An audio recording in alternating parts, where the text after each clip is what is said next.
የተለያዩ የብሉይ ኪዳኑን ጩኸት የሚወክሉ ናቸው። የነቢያትን ምህላ ምንጮህበት ነው። የነቢያትን ሐዘን፣ የነቢያትን ለቅሶ፣ የነቢያትን ፍዳ፣ የነቢያትን መከራ እሱን ምንጮህበት ነው። በጣም ደግሞ አስተውላችሁ ከሆነ ውስጥ ከአትሮንሱ ጋራ መስቀሉ ይታሰራል።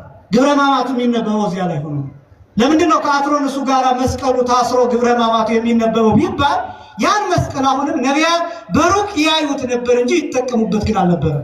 ቢጠቀሙበት እንኳን በምሳሌነት እጃቸውን አስተላልፈው ለወደፊቱ ምን እንደሚሆን ይጠቀሙ ነበር እንጂ ያን ጊዜ መስቀል ስራ ላይ አልዋለ ነበር። በዚህ ምክንያት መስቀልን ምልክቱን አትሮንስ ላይ አድርገን ግብረ ሕማማቱን እያነበብን እንቆያለን በእነዚህ 5 ቀናት። እነዚህ ሌሎቹ ታዲያ ክልክል የሆኑበት ምክንያት ምንድን ነው? ለምሳሌ ሰላምታ አሁን ክልክል ነው ሲባል በዋናነት ግብረ ሕማማቱ የሚከለክለው በጸሎተ ሐሙስ ነው የሚከለክለው፣ ሐሙስ ቀን ነው። ለምንድን ነው ሰላምታ ጸሎተ ሐሙስ ላይ የሚከለከለው ቢባል ይሁዳ ጌታችን መድኃኒታችን ኢየሱስ ክርስቶስን በመሳት አሳልፎ ስለሰጠው የሰላም ምልክት የሆነውን የፍቅር ምልክት የሆነውን ለጠብ ምልክት ስላደረገው በዚህ ምክንያት እንደ ይሁዳ እንዳንሆን ከይሁዳ የተለየነን ስንል በዕለተ ሐሙስ ሰላምታ እንሰጣጥ። እጅ መነሳሳትም የለም። ቅዳሴውም ሲቀደስ በጸሎተ ሐሙስ አስተውላችሁ ከሆነ ዲያቆናቱ እንደበፊቱ ንፍቁ ዲያቆንና የመጀመሪያው ዲያቆን ወጥተው እጅ መነሳሳት አያደርጉም። ለምን ቢባል የይሁዳን ሰላምታ ለማስታወስ። ግን ይሄ ብቻ አይደለም ክርስቲያኖች።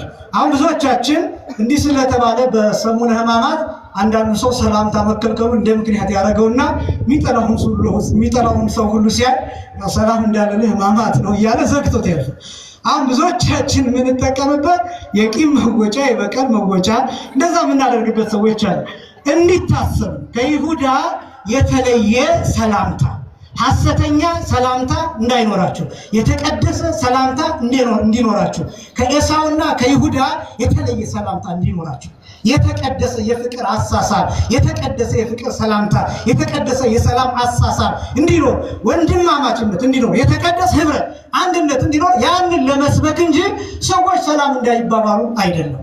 ሌላው ማማተብ፣ መስቀል መሳለም እነዚህ የተከለከሉበት ምክንያቶችን አስቀድሜ ያስቀመጥኩት እንዳለ ሆኖ መስቀል የሚባል ነገር በዛ ጊዜ ድራሹ ይጠፋል ማለት አይደለም። አሁን አንዳንዱ ሰው ለምሳሌ ቤተክርስቲያን መጥቶ ይረሳውና ሰሙነ ሕማማት ሁላችንም ጋር የሚከሰት ነው። ይረሳውና አማትቦ ሊሳለም ሲል አጠገቡ ያለች አንዲት ሴት አንተ በስመ አብ ወወልድ ወመንፈስ ቅዱስ አሐዱ አምላክ ለምን እንዴት ታደርጋለህ ብላ ታስደነግጠው። አንዳንዱ ሰው ኃጢአት የሰራ መስሎት ሁሉ ደንግጦ ለንስሐ አባት ሁሉ መናገር የሚፈልግ አይነት ሰው ይኖር እና እንዲታሰብ ነው እንጂ ኃጢአት ነው ማለት አይደለም። ተሳስታችሁ መስቀል ተሳለማችሁ ማለት፣ ተሳስታችሁ አማተባችሁ ማለት፣ ተሳስታችሁ በስም አባላችሁ ማለት፣ ተሳስታችሁ ሰላምታ ሰጣችሁ ማለት ኃጢአት ሰራችሁ ማለት አይደለም። ነገር ግን እንዲታሰብ ግን ይፈልጋል እና ያንን ራሱ ድንጋጤው ለምሳሌ ለምን አማተብኩ ብለን መደንገጣችን ራሱ ማሰብ ነው፣ ማስታወስ ነው። ያ እንዲሆን ይሄ እንዲታሰብ አባቶቻችን የሰሩት ነው። ሌላው ይሄ ብቻ ሳይሆን በሰሙነ ሕማማት በጣም ብዙ ነገሮች አዳዲስ ነገሮች አሉ ብያችኋለሁ። አንዱ በስግደት ነው የሚከበሩ። ብዙ ጊዜ በየዓመቱ የሚነሳ አንዱ አጨቃጫቂ ጥያቄ ስግደት ይሰገዳል አይሰገድም አብያን በዓላት ወይም አበይት በዓላት ሲሆኑ የሚል ጥያቄ አብሮ ይጠይቃል። ሰሙነ ሕማማት ራሱ የበዓሉ ጠባይ፣ የሳምንቱ ጠባይ በስግደት ነው የሚከበሩ ራሱ ስርዓቱ። ለምሳሌ ቅዱስ ጊዮርጊስ አሁን ሰሙነ ሕማማት ላይ ቢሆን ታቦታ እናወጣም፣ ንግስ አናንግስ፣ ቅዳሴም አንቀድስም ከጸሎተ ሐሙስ ውጭ። ስለዚህ የቅዱስ ጊዮርጊስ ዕለት እንሰግዳለን። የቅዱስ ሥላሴ ለምሳሌ አሁን ሥላሴ ሰሙነ ሕማማት ላይ ነው የሚውሉት የሚመጣው ስግደት እንሰግዳለን። ለምሳሌ ራሱ ስቅለት ከአበይት በዓላት አንዱ ነው። የጌታ በዓላት ጠቅላላ 18 ናቸው። ከ18ቱ በዓላት 9ኙ አበይት ናቸው፣ 9ኙ ንዑሳን ናቸው። ከ9ኙ አበይት በዓላት አንዱ ስቅለት። ስቅለት ግን ይሰግድበታል። በጣም ይልቀው ብዙ ሰው ስቅለት ላይ ለምሳሌ የእመቤታችን በዓል ሲሆን የእመቤታችን በዓል ስለሆነ ለምን እንሰግዳለን ይላል። ከስቅለት በዓልና ከእመቤታችን በዓል ማን ይበልጣል? ከስቅለት በዓልና ከእመቤታችን በዓል ማን ይበልጣል? ጎበዝ እንዴት ነው? ከእመቤታችን በዓልና ከስቅለት በዓል ማን ይበልጣል? ከእመቤታችንና ከጌታ ማን ይበልጣል? ስለዚህ የጌታ በዓል ራሱ ስቅለት ነው።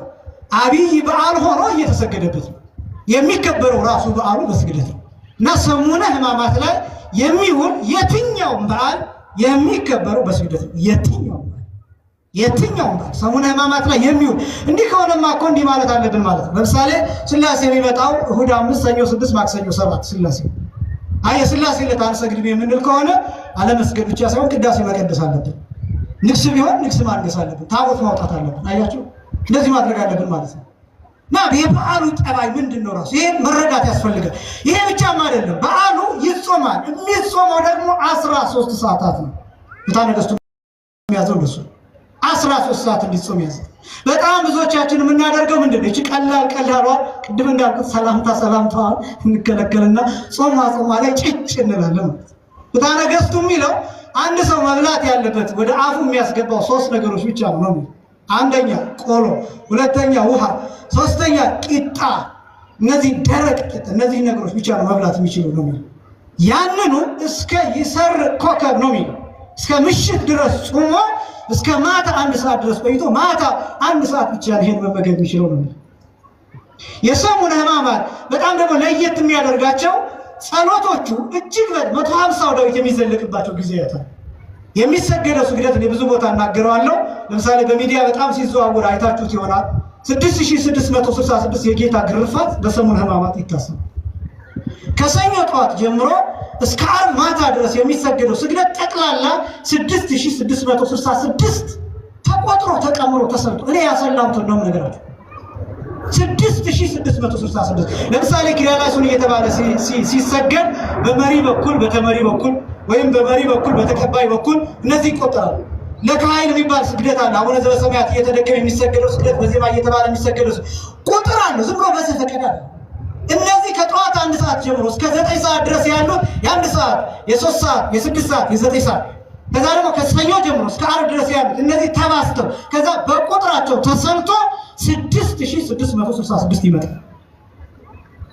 ያ ስግደት የ6666 የጌታ ግርፋት ምሳሌ።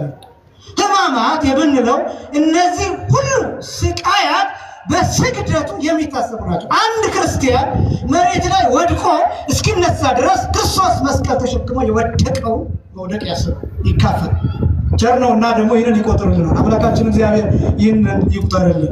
ቀሪውን መምህር ዳንኤል ይጨምሩበታል። እግዚአብሔር ይስጥልን። እሺ እናመሰግናለን መምህራችን። ከዚሁ ከሰሙነ ሕማማት ጋር ተያይዞ በዛው ሳምንት ውስጥ የምናገኛት ቀዳሚት ስዑር አለች። ቀዳሚት ስዑር ማለት እንደው ምን ማለት ነው? መምህር ካነሷቸው ነጥቦች ተጨማሪም ካለዎት አያይዘው ቢያብራሩልን። መልካም ቃልዎት ያሰማልን መምህርን። እንደው የተናገሩት ላይ ምንም የሚጨመር ኖሮ አይደለም፣ እንደው አእምሯችን ውስጥ እንዲቀመጥ ነው። ሕማማትን ሰሙነ ሕማማትን ወይም ተዝካረ ሕማማቲሁ ለክርስቶስ የክርስቶስን ስለኛ የተቀበለውን መከራና ሕማም መከራና የኛን ቁስል የኛን ሁሉ መከራ ተሸክሞ ያደረገውን ሁሉ የምናስብበት የአንድ ሳምንት ይቺ ከሆሳዕና ጀምሮ ያለችው ሰዓት እኛ ወይም የኛ አባቶች እንደዚህ ብሎ ከመሬት ተነስተው የሰሩ ስርዓት አይደለም። ጌታችን ያዘዘው ነው። ሕማሜን ሞቴን አስቡ ብሎ ያዘዘው ነውና የምንፈጽመው ስርዓት የምናደርጋቸው ነገሮች የታዘዝነውን ነው። የታዘዝነውን በመፈጸም ድነት እናገኛለን። ይሄ ኦርቶዶክሳውያን በልዩ ሁኔታ ክርስቶስ የፈጸመላቸውን ድነት የፈጸመልንን ድነት በየዓመቱ እናስባለን። እንዳለ የተከናወነውን የተጻፈውን ጽሑፍ በስግደት በጾም በጸሎት እነዚህ ነገሮች እናስባለን። ስርዓተ ጸሎት ወስግደት ይባላል። የጸሎትና የስግደት ስርዓት እና ይሄ የታዘዝነውን ነው የምንፈጽመው። የሰው ትእዛዝ ወይም የሆነ የቡድን ትእዛዝ አይደለም፣ የክርስቶስ ትእዛዝ ነው። ሕማሙን እንድናስብ ስላዘዘን ነው እና ያዘዝንን በመፈጸም የእሱን ቸርነት ምሕረት እንድናገኝ ፈቃዱ ይሆንልን። ያን በማድረግ ብዙ ነገር ነው የምናገኘውና ማለት ነው እና የድነታችንም አካል ነው። ድነት ያገኘንበትም ስለሆነ ማለት ነው። የድነታችንም አካል ነው። ቀዳም ስዑር ወይም እንግዲህ በቀጥታ ቃሉ ሲተረጎም ቀጥታ ሲተረጎም የተሻረች ቀዳሚት ለማለት ነው። ቀጥታ ሲተረጎም ምስጢሩ ግን ከዚህ ጋር በጣም ይረቃል። ለወዲያው ለዚያች ቅዳሜ የተሰጠው ያው እንግዲህ ጌታችን በመቃብር ማሳለፉን ያችን ዕለት በመቃብር ማሳለፉን መናገር ነው። ግን አንድ ጥያቄ ልጠይቅ። ንሴብሖ ብለን የምንዘምረው መቼ ነው? ንሴብሖ ብለን የምንዘምረው መቼ ነው? ዓርብ ስንት ሰዓት ላይ? 11 12 ያው አሁን መምህር ያሉት የተቀመረ ሰዓት አለ።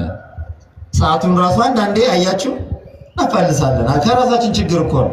ዘግይተን እንመጣለን፣ በሰዓቱ አንመጣም ቤተክርስቲያን። ይሄ ሁሉ ሲሆን ነው። ሰዓቷ በራሷ የተቀመረች ናት። በዚያች ሰዓት ምን ስላደረገ ነው ጌታ ንሴብሖ የምንለው? እናመስግነው፣ ምስጉን ነውና የተመሰገነ ነውና እናመስግነው። የምስጋና ባለቤት ነውና ገንዘቡ፣ ንብረቱ፣ ሀብቱ፣ ባህሪው የሆነውን ምስጋና እንስጥ ብለን የምንዘምረው በዚያች ሰዓት ነፍሳት ከሲኦል ወጥተው ሲኦል ስለተዘጋ 5500 ዘመን በሲኦል የነበሩ አያት ቅድመ አያት ቤተሰቦቻችን ክርስቶስ ዛሬ ከኔ ጋር በገነት ትሆናለህ ያለው ፈያታዊ ዘየማን ሲኦል ተበርብሮ ፈያታዊ ዘየማን በገነት ከክርስቶስ ጋር ገነት ስለተከፈተች ያቺ ሰዓት ያቺ እኒዝና ቅዳሜ ጠዋት ቀዳሚት ስዑር የተባለችው አሁን ዋና የቀነኗ ስርዓቷ ገብረ ሰላም ትባላለች። ሰላምን በመስቀሉ የፈጸመልን በዓል ናት ቀዳሚት። ቀላል ቃል አሁን ስተሻረሽን ስንል ቀዳሚትን እያስወገደ እያጠፋ አይደለም። ቀዳሚትን የምናከብርበት ምስጢር ትልቅ ነው። እግዚአብሔር 6 ቀን ሰርቶ